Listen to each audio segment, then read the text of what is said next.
Pokud sledujete libovky, tak jste určitě viděli sanaci vlhkého zdiva, takzvanou krémovou injektáží, kterou jsem osobně já prováděl. A já tady mám teďka odborníka na slovo Zatého, abychom si právě o takové krémové sanaci vlhkého zdiva řekli trošku více.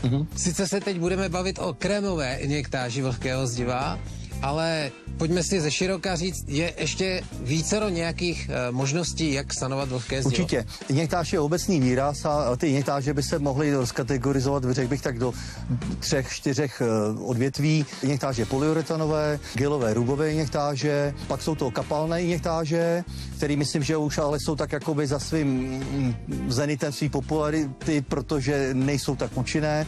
A pak je samozřejmě ta krémová injektáž, která je svými výsledky je nejúčinnější, ale pozor právě pro tu kategorii doplnění chybějící hydroizolace ve zdivu, ano, anebo dožilosti. No a teď přesně to je ten moment, kdy řada lidí řeší třeba to, že staré domy nebyly izolovány, to znamená v mém případě to bylo dost podobné, to znamená mám hospodářské stavení, kde nebyla vodorovná izolace, protože dřív se tím nezabývalo, ani nebyly ty možnosti, kamenné zdivo. A teďka ta voda, která mi tekla po chodníku, tak jelikož já jsem vlastně ten chodník doložil až k podezdívce, tak jsem si přivedl vodu k té stěně. V tu chvíli jsem ji automaticky při tom, když pršelo, zavlažoval a ta zemní vlhkost mi krásně vstoupala do té zdi. Záleží, jak hodně pršelo.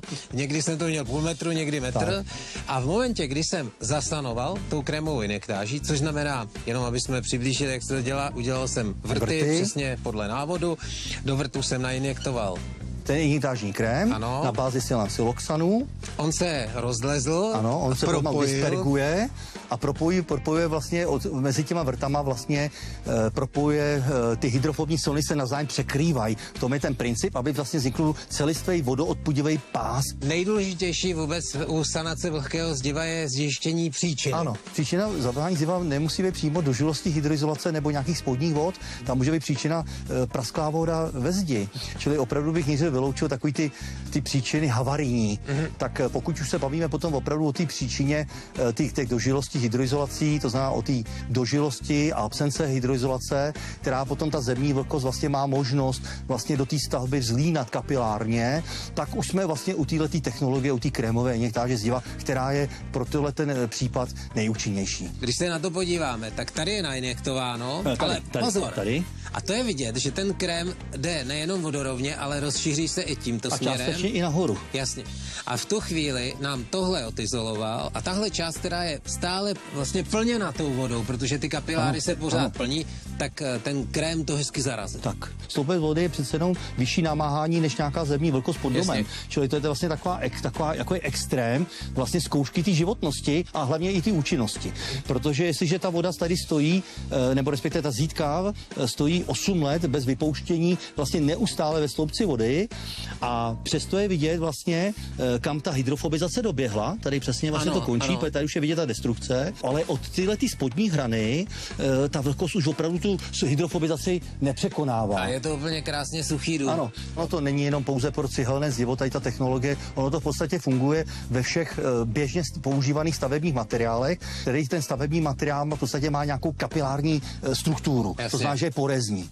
Protože do porezního materiálu by se samozřejmě voda nevzlínala nebo nepronikala. Taky musí být nasákavý, že jo? Prostě když to bude mít z materiálu, který nenasákává, tak neřešíme vlhkost. Tak neřešíme vlhkost. Ano. Jsou různé názory, které se různí a vždycky si každý říká, no jo, ale je to na věčnost. No, říkám si, co za 5 let třeba to budu muset nainjektovat znovu. Nebudete muset, protože jsou stavby, kdy vlastně tím systémem ta technologie byla použita, řekněme, už více jak před 20 lety a ty stavby do dneška nevykazují žádnou vlhkostní poruchu, respektive nějakou zvýšenou vlhkost nad tou injektážní linií. Takže tam už je to, dejme tomu, prověřený i vlastně tím časem, reálným časem, ale tam je to taková to zatížení vlhkostní běžný.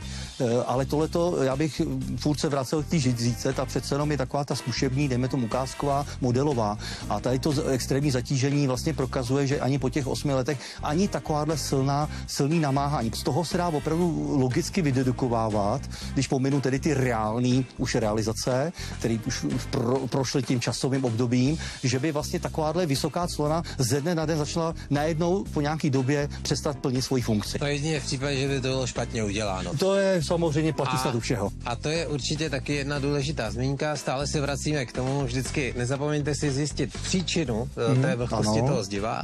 A za druhé taky, jak ta stavba je situována. V momentě třeba, kdy máte opěrnou zítku, která stojí tady a tady to je celé otevřené ven a zevnitř je dosypáno zásypem zeminou a tam není izolace, tak to nevyřešíme ani krémovou injektáží.